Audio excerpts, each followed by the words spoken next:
스웨덴 육아휴직이 남녀를 평등하게 만든다고 하잖아요. 그런데 제 가족에서는 정반대였어요. 저와 여동생이 태어난 뒤에 엄마의 시간은 멈췄고 아빠의 시간은 계속 갔어요. 아빠는 승진했고 더 많은 기회를 얻었고 돈도 더 벌었어요.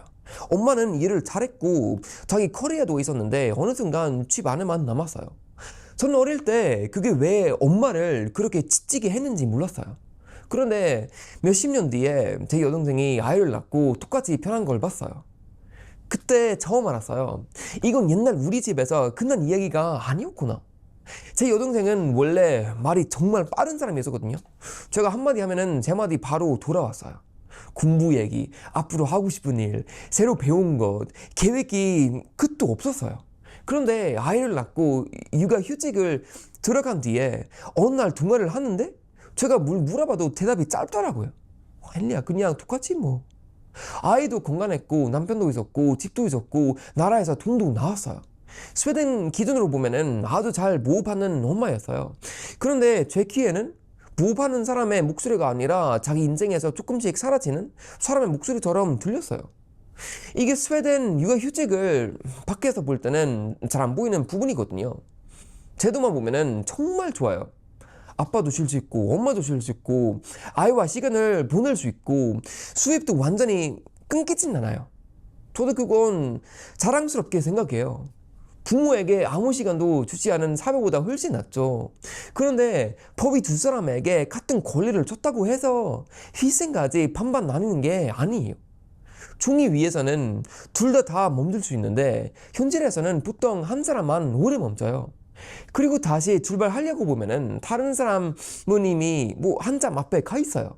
제 엄마도 처음부터 자기 일을 포기하겠다고 생각하지 않았을 거예요. 그냥 아이가 너무 어리니까 이번에는 엄마가 쉬고 조금만 더 있다가 돌아가고 이번 기회는 가족을 위해서 넘기고 그렇게 한 번씩 양보했겠죠. 큰 결정은 한 번 내린 게 아니에요. 작은 양보가 계속 쌓인 거예요. 그런데 작은 양보도 몇 년 쌓이면은 인생의 방향이 됩니다. 아빠는 그 시간 동안 계속 일했고 경험 쌓였고 사람을 만났고 돈도 더 벌었어요. 엄마는 가족을 위해서 시간을 섰는데 그 시간은 회사 안에서는 아무 경력도 되지 않았어요. 어릴 때 저는 엄마가 왜 가끔 그렇게 지쳐 보였는지 이해하지 못했어요. 집에 있었고 아이들과 같이 있었고 스웨덴의 복지가 좋은 나라라고 모두가 말했으니까요. 저도 그냥 행복해야 하는 사람이라고 생각했던 것 같아요. 그런데 지금 생각해보면은 그거 더 잔인했어요. 좋은 제도 안에서는 힘들다고 말하면은 감사할 줄 모르는 사람처럼 보일 수 있거든요. 뭐 아이와 같이 있을 수 있는데 왜 힘드냐? 돈도 받는데 뭐가 그렇게 문제야? 아무도 대놓고 말하지 않아도 그 분위기가 사람 입을 닫게 만들어요. 근데 진짜 문제는 여러분 여기서 시작돼요. 스웨덴은 선택의 자유를 굉장히 중요하게 말해요. 뭐 엄마도 선택할 수 있고 아빠도 선택할 수 있고 가족이 알아서 정하면은 된다고 하죠. 그런데 여자가 육아휴직을 짧게 쓰고 빨리 일로 돌아가고 싶다고 하면은 바로 질문이 붙어요. 아이가 아직 어린데 괜찮아? 있지 않으면은 언제 같이 있어? 일이 그렇게 중요해? 말은 부드럽지만 뜻은 분명해요. 좋은 엄마라면은 지금 집에 있어야 한다는 거예요. 선택권 있는데 다른 선택을 하면은 죄책감이 따라와요. 그러면은 완전히 자유로운 선택은 아니죠. 남자도 압박을 받아요. 아빠가 오래 쉬겠다고 하면은 직장에서는 뒤처질까 걱정하고 수입이 줄어들까 걱정해요. 그래서 부부는 누가 더 많이 벌는지 누가 쉬었을 때 손해가 적는지 계산하게 됩니다. 이미 남자가 조금 더 많이 벌고 있다면은 답은 거의 자동으로 나와요. 여자가 더 오래 쉬는 게 당장에게 합리적으로 보여요. 그런데 그 선택 때문에 몇 년 뒤에 남자가 훨씬 더 많이 벌고 여자는 더 돌아가기 어려워져요. 둘째가 생기면은 또 같은 계산을 하죠. 시스템은 평등을 말하는데 계산은 계속 한쪽을 집으로 밀어넣는 거예요. 스웨덴 이미지가 강한 이유는 아빠가 유모차를 이렇게 밀고 다니는 모습이 눈에 잘 보이기 때문이에요. 저도 그런 모습이 좋아하거든요, 여러분. 남자가 기저귀를 갈고 유치원에 데려다 주고 낮에 아이와 카페에 있는 게 특별 일이 아닌 건 정말 좋은 문화예요. 그런데 사진 한 장으로는 누가 출산 직후 가장 힘든 시간을 맞았는지 안 보여요. 누가 몸도 회복되지 않은 상태로 아이를 돌봤는지, 누가 회사에서 중요한 기회를 놓쳤는지도 안 보여요. 아빠가 몇 달 쉬었다가 숫자만으로는 그 몇 달의 무게가 같았는지도 알 수는 없어요. 처음에는 저도 이게 옛날 세대의 문제라고 생각했었거든요. 지금은 훨씬 평등하니까 제 여동생 세대는 다르겠지 생각했어. 그런데 여동생 목소리가 달라지는 걸 듣고 그 생각이 깨졌어요. 예전 같으면은 질문이 끝나기 전에 말했을 사람이 잠깐 조용해졌어요. 그 짧은 지목이 저는 무서웠어요. 사람이 꿈을 이루면은 항상 울거나 그게 무너지는 게 아니에요. 그냥 자기 얘기를 덜 하기 시작해요.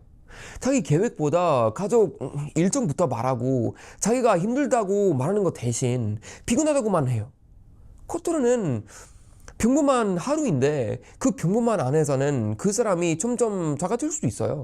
여기서 저는 스웨덴이 말하는 병등의 가장 큰 모순을 느꼈어요.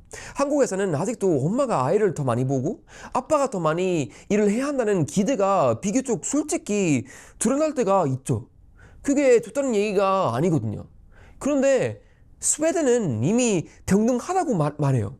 뭐 역할도 같고 선택도 같고 기회도 같다고 말해요. 그런데 결과가 계속 비슷하다면은 질문을 해야 하잖아요. 왜 평등하다고 믿고 시작한 여자들이 몇 년 뒤에 자기 인생만 멈췄다고 느끼는가?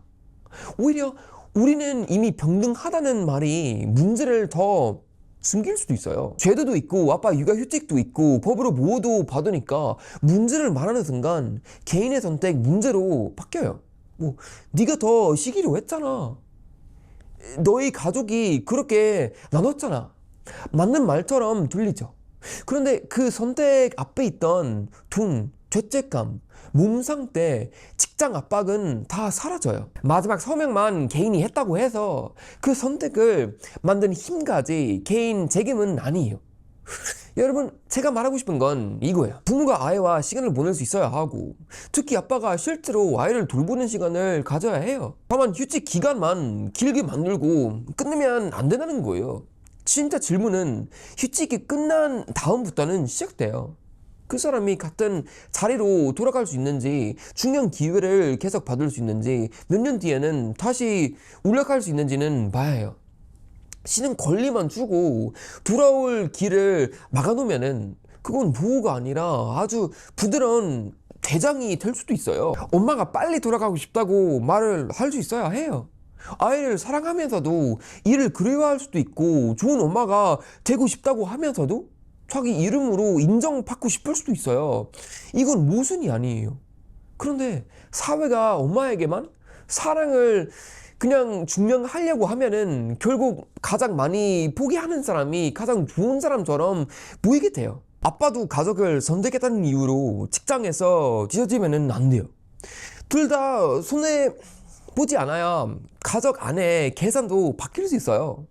제가 이 얘기를 제가 한 이유는 여러분, 스웨덴을 깎아내리고 싶어서가 아니에요. 저는 이 제도 덕분에 부모 아이가 함께 시간을 보낼 수 있다는 걸 알아요. 뭐 다만 좋은 제도일수록 그 안에서 조용히 힘든 사람의 말을 더 잘 들어야 해요. 나쁜 제도는 부모가 문제라고 말해요. 좋은 제도는 문제를 말하기 더 어렵습니다. 이미 혜택을 받고 있는데 왜 불편하냐는 말이 먼저 나오기 때문이에요.